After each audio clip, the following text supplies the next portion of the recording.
Today's Monday, it's the 13th of October 2023, and I'm on my travels this morning and I'm now in Cap Andritxol. Wow.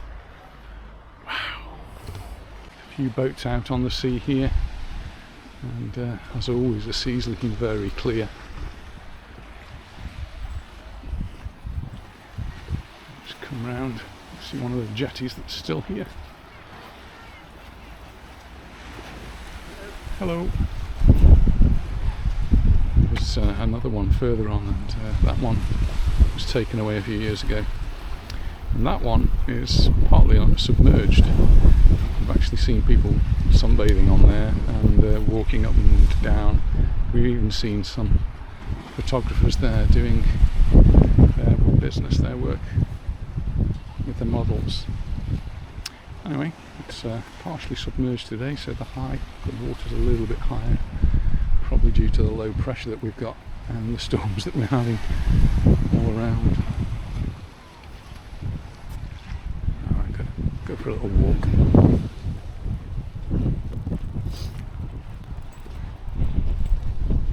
The little car parks were full, so no parking there, so I've just driven up round the back here, and there is another car park, free car park just up the road there, but I managed to find a spot on the road.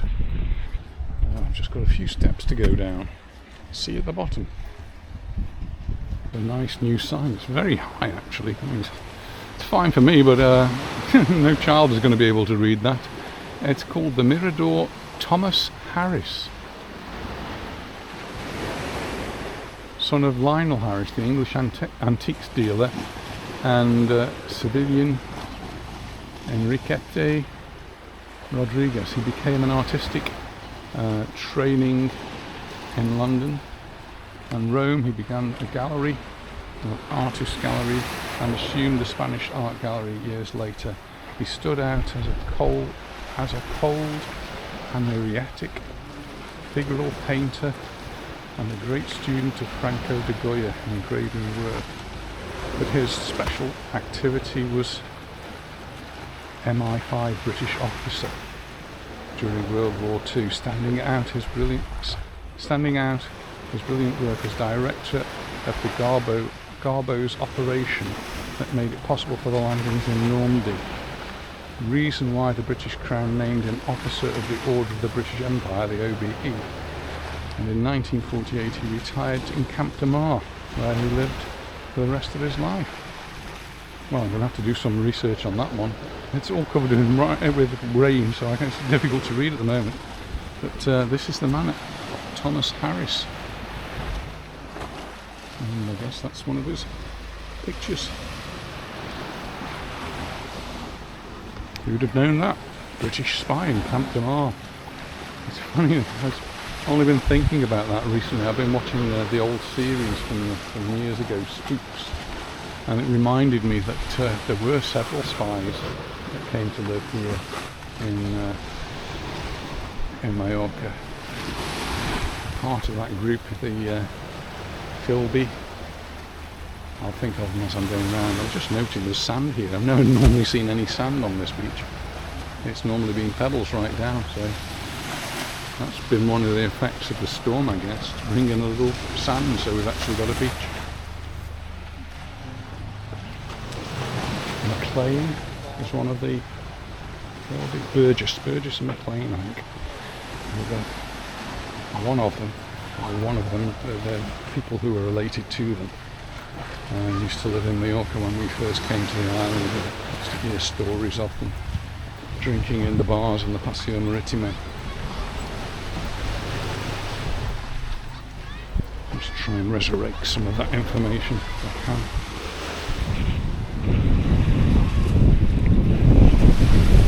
Waves here. I was been down into San Telmo. It's very, very calm down there. Yeah, we've got a few waves. And a sandy beach. I've never seen a sandy beach here before.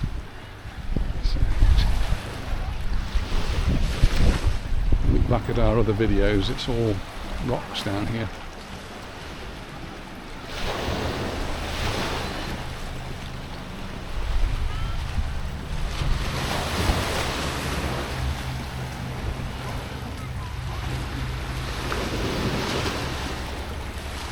steps to take you down.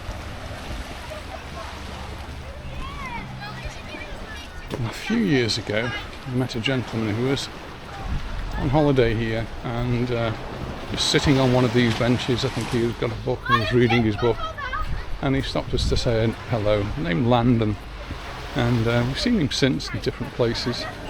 This is where I always think of Landon on his trips, and he's written to me recently because he'd heard one of the songs at the end of the video and he wanted to know a little bit more about it. Well, they're all generated by the computer, or by a computer.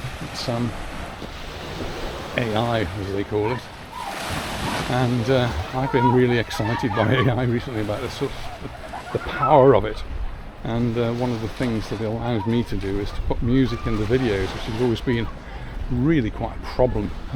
Even just walking through Palma or Magaluf, I'd walk past the bar and there'd be some music blaring out, and then YouTube would say, you can't have that, for one reason or another. It was all to do with copyright, and it would tell me that this video was banned in certain countries, or you can't do this with it, you can't do that with it. So I've always tried to avoid music. There are copyright free pieces of music, and YouTube does actually provide a library full of them, but for me, I can never find the right one, and I can spend hours and hours searching for the right piece of music, and it just never seems to be right, and I'm never happy with it. And when I started doing the photographs, I put the photographs up at the end, and they're fine, but they're just pictures, and I felt that they needed some music. So that's when I got introduced and discovered AI music, and it's just gone from strength to strength there. There I can actually create music which is either instrumental, or I can actually put lyrics to it, and I can control the lyrics. I can make the lyrics suit a particular video, or a particular scene, or a particular item, or anything I want to, really. And I'm really having lots of fun doing that. So I've started putting up some of these music, and well, you either like them or you don't like them, and I'm having lots of fun making them, and I can try different genres to see which is the more popular, and if you like anyone, give them a thumbs up. It'll give me an idea of what's liked, what's not liked. But generally speaking, I put the ones up that I like. I've actually created hundreds of songs so far. I'm not putting them all up yet, I'm just putting a few up. And some of them I'm just putting up on this podcast, and the reason for that is there's no video with it, there's just a picture, and it makes them very small. So people can just listen to the music, and they don't need to worry about watching the video. It makes it an easy way for me to publish the videos, the music, sorry.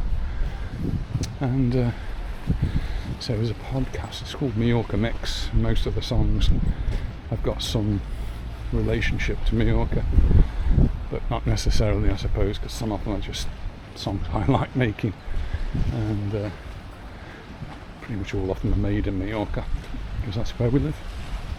So I'll get around the Majorca Mix title for the podcast.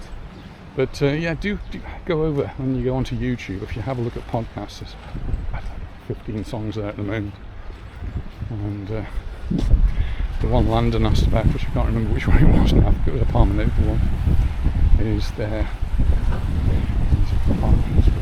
At different places as well.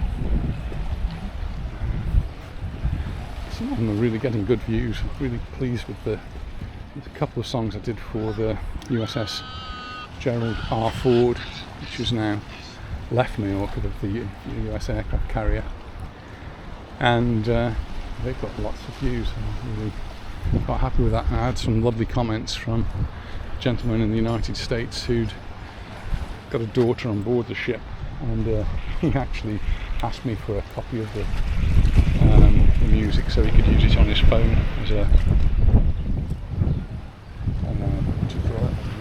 ringtone, I suppose.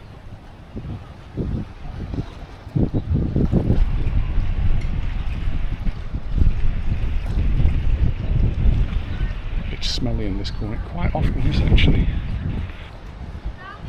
Big hotel here. That's a sundial. It's not doing much good today because it's pretty cloudy, but the clouds are now much higher than they were earlier on, and they are dispersing a little bit, and the temperature is about 23-24 degrees, so reasonably mild. We just had, when I got to Port Andratx earlier on, it absolutely poured down. I just had to sit in the car and wait for it to pass over. It's dry now underfoot. Still signs of the rain.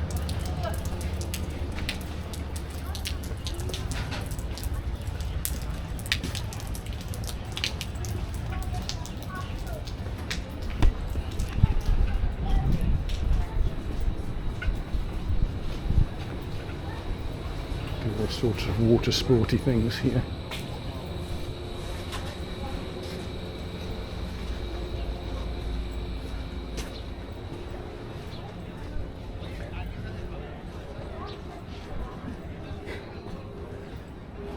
Not many of the beds being used today. Much sun. And I'm guessing lots of people are going to be heading off into Palma and places like that, visiting the cathedral.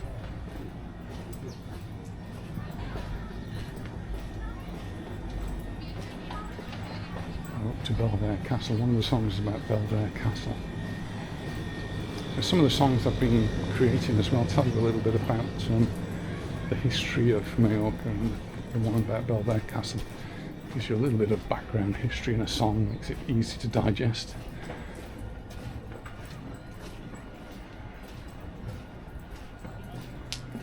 But if you do like them, please share them. That's great.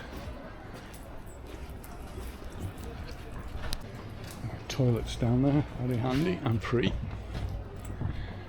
Just going across the boardwalk now, which takes me over the Torrente, the torrent, and I'm watering it today because we've had these quite heavy storms and like streams or torrents, and you can see there's water in there. This one's getting a little bit overgrown, and this is what's causing the problems, or has caused the problems in recent years, where places have been flooded because the water cannot escape quick enough, and it backs up and it floods the area. And well, you can see the damage that it does by, if we'll have a look on this side. And this one was not such a severe storm, we've not had any really severe so far, but it's taken away a big chunk of the beach here.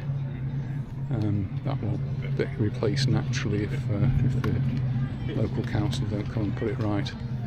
But in other parts of the island, these torrents have become clogged, and the water's built up, and that's what's caused the flooding and severe damage and even loss of life. That one needs a bit of cleaning. After the severe one up in the northeast of the island, they did actually clear that one, but it's something that needs to be done every year. It needs to be cleared. Bars here.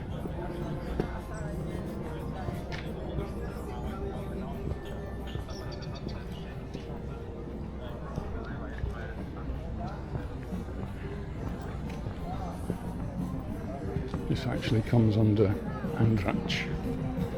So I've just been down to Port Andratx, San Telmo, that area. That little corner of the island comes under the council of Andratx.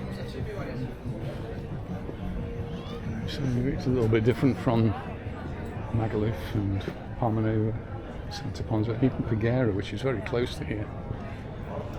Peguera comes under Calvia.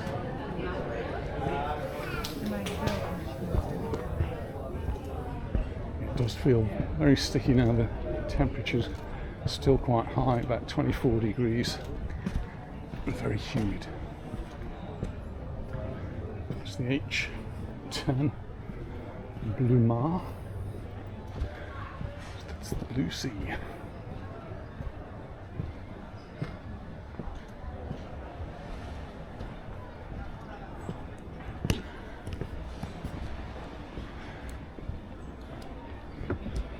That's when I went to that restaurant years ago. Looks like they're doing some renovation at the back of it.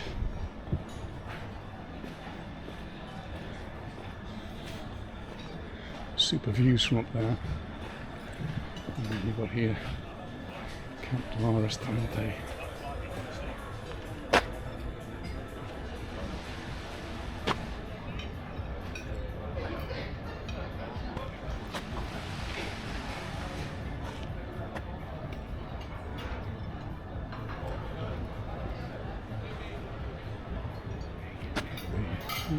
Cormorant cruise has just come in. People going off. It's quite a calm day, so probably not a bad day to actually do that on a cruise. While it is calm, not so much fun in the storms that we've been having. People sunbathing, even if it isn't sunny. It'll be the best time to sunbathe.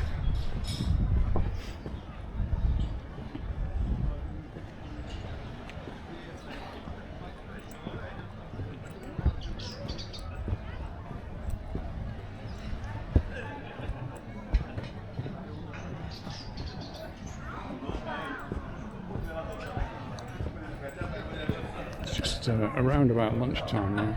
Well, it's 2 o'clock, nearly 2 o'clock, so people are having a bite to eat.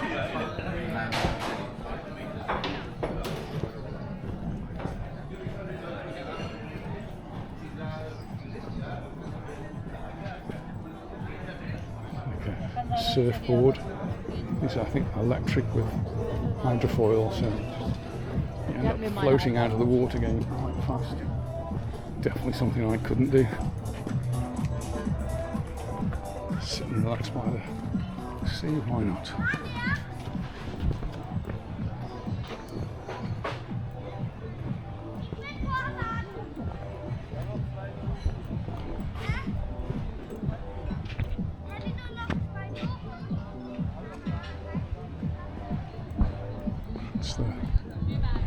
That's the restaurant that features in the film A Long Way Down with Pierce Brosnan.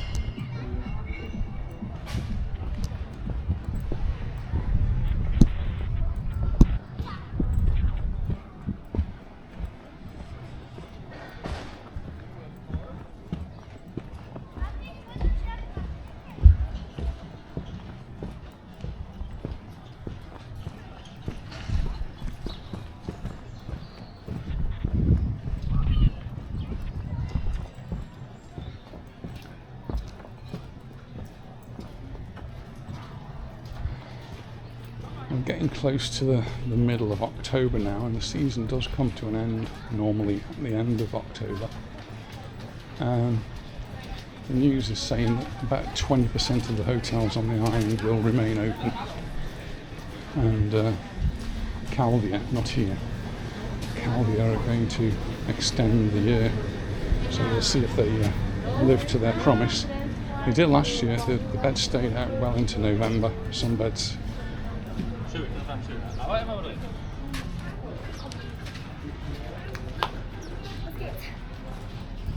There's the Cormorant cruise going off.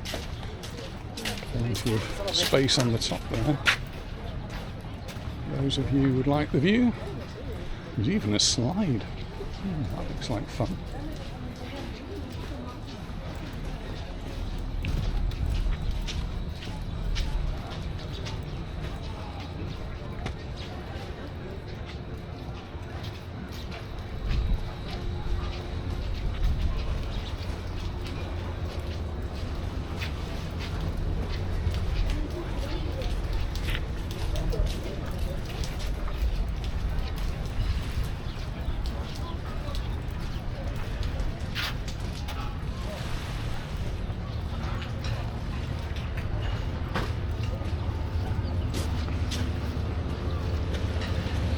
Quite unusual to see a supermarket directly on the beach, but this in Cap de Mar there's an Eroski supermarket. Very handy. Just watching the Cormorant boat go out. We're heading round the coast.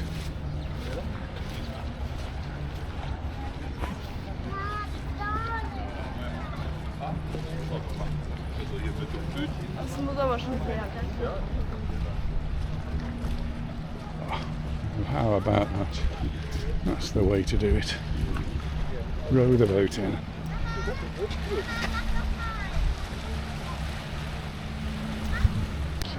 Sundial. Actually getting a little bit of sun, be able to tell the time soon. Watch as it's 2 o'clock. And there are not many shops here in Cap de Mar, so what few shops are really concentrated on this little street here. It's actually dry along here now. All that rain gone. This is where you can get the tickets for the cormorant. It's a 3.5 hour trip, a 3 hour trip, 2 hour trip. Prices vary between 25 and 35 euros for adults, 12.50 and 17.50 for children, and they go at different times.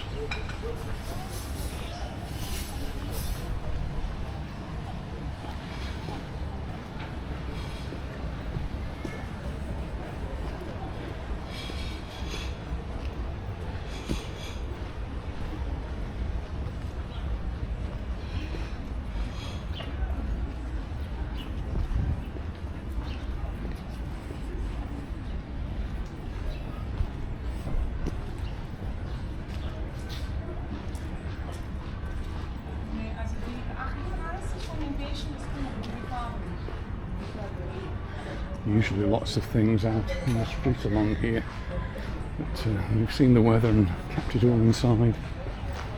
Very sensible. A few things out on that side. In season, lots of taxis here waiting to take you away. There's a bus stop a bit further down. And the bus goes from here all the way to the airport. So if you're staying here, you can get the bus from the airport to here and back again. And last year they started to extend that bus service into the winter. And I'm not sure if they're going to do the same again, but quite handy if they do. They did. Taxi driver. They did stop it though in Pagera, so it didn't come as far as here in the winter months. But during the summer months it comes all the way here. So you can get the bus to Pagera and then a taxi from Pagera to here. Anyway, I normally go to Don Quixote, but I'm not going to do that today. I've already had a coffee. It's time to go home. So I hope you've enjoyed this one. Thanks very much for watching, and I look forward to seeing you in the next one. So bye for now. Bye.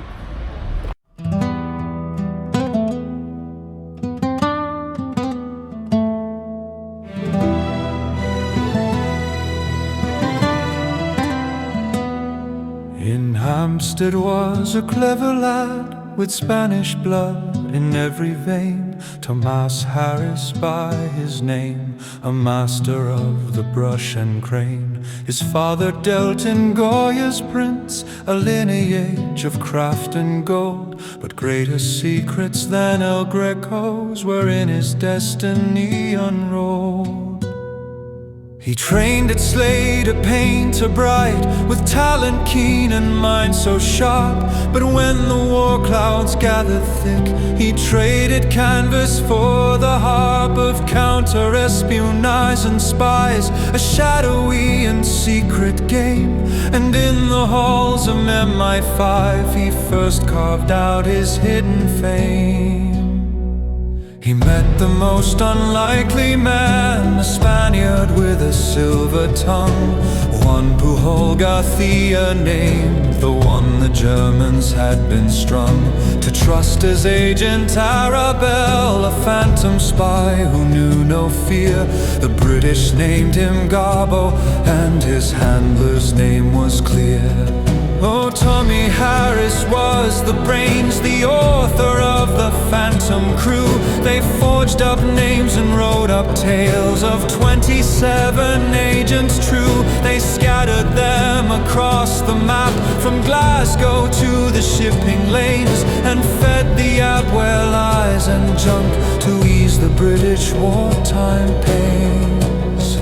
Then came the grandest, darkest lie, the one that saved 10,000 men. Operation Fortitude was called to trick the foe again and then, to make them think the mighty blow, the D-Day strike, would fall elsewhere. And Tommy Harris kept the lie upon his shoulder, light as air. When peace returned, he sought the sun, the Spanish island warm and sweet. In Mallorca's Camp de Mar, he found a quiet, stone-walled fair retreat. He painted cacti, sea and sky, and lived the life he'd always planned. The former spy, now only found, with Goya's works within his hand. But shadows follow, as they must. The past won't leave a man alone. He drank with Kim Philby and his friends. Seeds of suspicion had been sown, for Philby fled to Moscow's cold, exposed as Soviet in red. And whispers flew to MI5, could Tommy Harris lie in his stead? A summons came, an urgent call for Harris to return to face the questions of his wartime friends, and clear his name and leave the place. But on the road to Majorca, a new Citroën, sleek and fast, hit an old tree with sudden force. His final fatal die was cast. The police could find no broken parts. His wife survived but could not tell why that new car had left the road, or what dark hand had rung the bell. They say the KGB made sure the artist would not talk or crack, and the brilliant handler of the spy was silenced on the lonely track. So rest the soul of Tomas Harris, the painter who ran with the best, the loyal MI5 man, or the man whose heart held secrets in his chest. A hero of the double cross, a master of the velvet lie. His legend sleeps beneath the palms, where sun and secrets never die.